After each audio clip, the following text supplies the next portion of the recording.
The story begins with a breaking news report where it was being shown on TV that a state of emergency had been declared in a city. Murders and explosions were happening everywhere. Fear and confusion were spreading among the people. Then gradually it was revealed that all of this was happening because of a dangerous competition called the tournament. This tournament takes place every 7 years in some city around the world. Its rules are quite simple, but extremely brutal. In this game, people voluntarily participate and hunt and kill each other until only one person remains alive. In a way, you can think of it as real-life PUBG. The one who survives at the end wins a prize of $1 million. The spectators of this game were rich billionaires who were betting on human lives, and this game was far more terrifying than it sounded. Anyway, this time the tournament was being held in a city in Brazil. We see a man named Joshua running because another contestant named Walker was hunting him with a rifle. At that moment, only 3 people were left: Joshua, Walker, and a third man who was already badly injured. Walker fired at Joshua, but he managed to escape into a room. Using his cleverness, he tricked Walker by putting a jacket on a hanging mass, making Walker shoot at it. Then Joshua came from behind, attacked him, and killed Walker with a crossbow. Now only Joshua and the last injured man remained. In this tournament, there was no such thing as mercy. That injured man was Joshua's friend, but even then, to finish the game, Joshua shot him in the head and became the sole survivor. With this, that year's game ended, and Walker was declared the winner. 7 years after this incident, the tournament is about to take place again. This time, it will be held in a city in the UK. In this city, we see a girl named Lion who enters hotel room number 107. After going inside, she prepares a handgun along with a special liquid, which she had to drink exactly at 9 o'clock. As soon as she consumed the liquid, she slowly became unconscious. After a while, 2 doctors entered the room and performed surgery on her. By now, CCTV cameras had been installed all over the city. Phone signals had been shut down, so no one could call for help, and no one could understand what was really happening. On the other side, the host of the tournament, Mr. Powers, was preparing the audience. Wealthy people and powerful officials had gathered, all ready to place their bets. Then Powers announced that this time there would be 30 contestants. Each one had a tracking device implanted in their body so the audience could monitor their location at all times. Additionally, every player was given another device that could detect nearby enemies. These contestants came from different backgrounds: hitmen, athletes, special forces, soldiers, and serial killers. Among them, we also see the previous champion, Joshua. In reality, Joshua had returned to this game to find his wife's killer, who had been murdered 4 months earlier, and he suspected that the killer was one of these contestants. As always, the winner would receive $1 million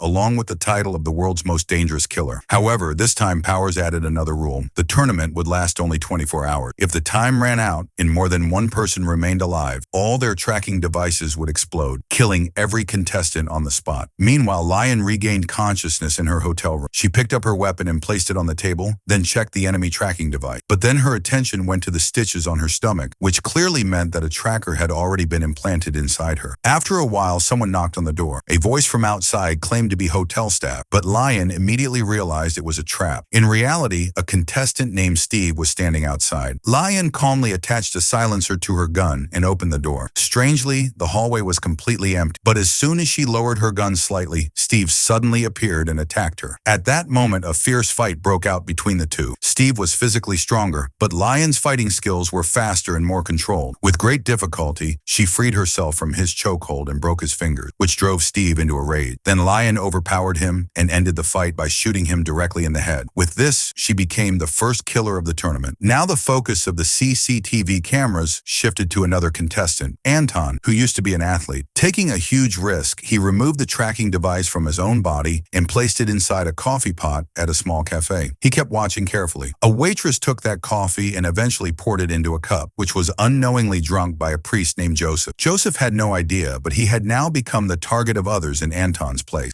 The contestants did not even know each other, nor did they know each other's faces. Only the rich spectators were watching everything through CCTV. Because of this, no one realized that Anton's tracker had now ended up inside Joseph. Meanwhile, outside, a sniper had already aimed at Joseph, while another contestant waited inside a car with a shotgun. The sniper decided to eliminate the contestant in the car first, because if he killed Joseph directly, the other enemy might escape. After that, the sniper aimed at Joseph again, but before he could fire, Anton snapped the sniper's neck. attack. At this point, Anton had no tracker in his body, which meant he could kill anyone without being detected. He started using Joseph as a living bait in his place. At the same time, he took the sniper's rifle, which perfectly suited his strategy. On the other side, Joseph went into a church and began praying sincerely. He had absolutely no idea how dangerous the game around him had become. Just then, Lion arrived there and, in confusion, pointed her gun at Joseph. According to her tracker, Joseph was her enemy, but Joseph did not attack. Because the two of them were so close to each other, it also attracted the attention of other contestants. Suddenly, the church doors were blown apart by an explosion. At that very moment, a Russian contestant named Yuri entered and immediately threw another bomb. Due to the blast, Lion lost consciousness. Seeing his chance, Yuri moved straight toward the unarmed Joseph. But just then, Lion regained consciousness and launched a fierce counterattack. In their fight, Yuri had the upper hand due to his strong physique. And when Lion was in trouble, Joseph gathered courage, picked up a shotgun, and stepped in between them. This distracted Yuri from Lion. That small moment was exactly the opportunity Lion had been waiting for. She attacked without hesitation and pulled the pin from a grenade hanging from Yuri's pants. Within moments, the grenade exploded, killing Yuri instantly. Now Lion became suspicious of Joseph and asked him what he was even doing in this tournament. The truth came out that Joseph knew nothing about the tournament and there were no surgical marks on his body either. Meanwhile, in the control room, a staff member informed Powers that Anton had removed his tracker and placed it inside a priest named Joseph. Now the CCTV team was forced to track Anton through cameras all over the city. On the other side, Joshua cleanly killed another contestant. From this bloodshed, he got an important clue. His wife's killer might be a man named Miles who had come here from America. His behavior was also very strange. Miles had already killed one player and had cut off his finger, keeping it as a trophy. He was so ruthless that he even shot a dog without any reason. After some time, Lion contacted Powers and told him that Joseph had unknowingly been trapped in this game and that a tracker was inside his body. But Powers didn't care at all. He simply said to continue the game, and since Joseph had a tracker, he would also have to be killed to win. Suddenly, another woman tried to run over Lion and Joseph with her car, but Lion quickly shot the tire, causing the car to flip over. Instead of running away, Joseph, who still couldn't understand the situation, went toward the overturned car to save the woman. He tried to pull her out before the car exploded. Because of his kindness, he almost got himself killed, but Lion shot the attacker just in time and saved him. After this, Lion explained everything about the tournament to Joseph. Meanwhile, the host Powers officially made Joseph a contestant. This made Joseph panic, and he started trying to remove the tracker from his body. Just then, a policeman approached them. Joseph thought the police would save him, but in reality, he was also a contestant and pointed a gun directly at Joseph. However, Anton shot him first and killed him, and now that Joseph had officially become a player, he had become Anton's direct target. As soon as Joseph saw Anton, he understood everything, because he had seen him in the coffee shop earlier. The only thing he had consumed that day was coffee, so he realized how the tracker had entered his body. Without wasting time, Lion put Joseph in a car, and the two of them fled. After facing many difficulties, they managed to escape from Anton. Meanwhile, in a nightclub, 8 other contestants had surrounded Miles. Everyone stood there staring at each other, and the tension kept rising until it became pure entertainment for the billionaires watching. Suddenly, without warning, Miles picked up a shotgun and instantly killed one of them. Within moments, 5 contestants were dead, most of them killed by Miles. Now only 4 people remained in the club, including Miles himself. Then intense gunfire broke out, and 2 people were badly injured. Before the fight could even end, Joshua arrived and, with lightning speed, killed everyone. Now only Miles was left alive. Finally, Joshua asked him about his wife's murder, but Miles denied it and said he knew nothing. Just then, a woman appeared and suddenly stabbed Joshua. Taking advantage of the moment, Miles shot Joshua and knocked him unconscious. Later, when Joshua regained consciousness, he found himself tied up, with Miles standing in front of him. Smiling wickedly, Miles said that he had killed thousands of people, but he had not killed Joshua's wife. Then he cut off one of Joshua's fingers and started using it like a cigarette. Finally, Miles revealed the truth, that Lion had killed Joshua's wife. After hearing this, Joshua said that a dying man should at least be given some alcohol. Thinking it was his last wish, Miles agreed. But as soon as Miles lit the lighter, Joshua spat the alcohol onto the flame. Suddenly, Miles' body caught fire. Taking advantage of the chaos, Joshua rubbed the rope against a screw and freed himself. But unfortunately, Miles managed to escape. After that, Joshua took keys from the bar counter and seized a fuel tank. tanker truck. Now he had nothing left to lose. That's why he set off directly after Lian, who was still heading out of the city with Joseph, so that the tracker signal could weaken. Meanwhile, the remaining contestants continued hunting each other. After some time, Lian stopped at a gas station and took a powerful medicine so that Joseph could remove the tracker from his body. But suddenly, Miles arrived. Without wasting any time, Lian captured him and prepared to kill him. However, Joseph told her to leave the path of evil and let him go. The billionaires were watching this scene very closely. But before any decision could be made, a loud alarm started ringing from inside Miles' body. In reality, Powers had activated his tracker. The audience had decided that Miles should not survive. Within seconds, the device exploded, killing Miles on the spot. After this, Powers directly spoke to Joseph and explained the new rules. Now only 4 hours were left, and if no single winner emerged by then, all the trackers would explode, just like Miles. It was now clear that to survive, everyone else had to be killed. But even after hearing all this, Joseph did not change. He took the medicine and went into the bathroom, trying his best to remove the tracker from his body. Meanwhile, from the neighboring stall, Lian confessed the truth. She admitted that she was the one who had killed Joshua's wife, who was pregnant at the time. Lian said that she no longer wanted to live the life of a killer. She had come into this tournament only to win the prize money and leave this bloodshed behind forever. After that, Lian told Joseph to leave this place, whether or not the tracker had been removed from his body. In reality, her device was showing that 3 contestants were rapidly approaching the gas station. As soon as they both moved back toward the car, another contestant appeared and pointed a bazooka directly at them. But at that very moment, a bus coming from behind ran him over and ended his game. A few moments later, Joshua turned his tanker around and quickly started chasing Lian and Joseph. With no other option left, the two hijacked a crashed bus that still had passengers inside. Soon, Joseph took control of the steering wheel, while Lian kept firing at Joshua to keep him away. But the situation became even more dangerous when Anton suddenly jumped from a bridge directly onto the moving bus. He easily got inside, and a deadly fight began between him and Lian. Because of the tight space in the moving bus, it was difficult for Lian to fight properly. At one point, she even fell out of the bus and was about to come under Joshua's tanker, but somehow she managed to climb back inside. Then she fired all her bullets at Anton until both of them ran out of ammunition. Finally, seeing the right moment, Joseph suddenly hit the brakes. Due to the impact, Anton was thrown straight into Joshua's truck and died instantly. This caused the tanker to overturn. It rolled and then exploded in a massive blast. Fortunately, both Lian and Joseph survived the destruction. Now Joseph's condition suddenly worsened, and finally the tracker came out of his body. As soon as the device was removed, Joseph was officially out of the game. On the other side, Joshua somehow survived even such a massive explosion, and the chaos continued until morning. Now only 15 minutes were left, and death was standing in front of both Lian and Joshua. Joseph took the badly injured Lian to a church, hoping someone might come to save them. But before they could even breathe in relief, Joshua arrived there, filled with rage and ready to kill Lian. He asked her why she had killed his wife and who had given the order. It was then revealed that Lian had been assigned this task by the host, Powers. Until now, only Powers knew about this. But hearing this made Joshua even more furious, and he was fully ready to kill her. At that moment, Joseph stepped in and tried to stop him, explaining that Lian had only done her job. The real responsibility lay with someone else. Meanwhile, the timer kept ticking down rapidly, but in those final moments, Joshua killed Lian and once again became the winner of the tournament. However, the truth was that instead of completely killing her, he had removed the tracker from her body. Soon after, a limousine arrived and took Joshua back to the tournament's viewing room. There, he was congratulated for winning the tournament for the second time in a row and was given the title of the world's most dangerous killer. Drinks were served and the entire crowd began celebrating loudly. His victory party had begun, but inside Joshua, there was only anger. He threw his glass, climbed onto the table, and spat directly on Powers' face. The $1 million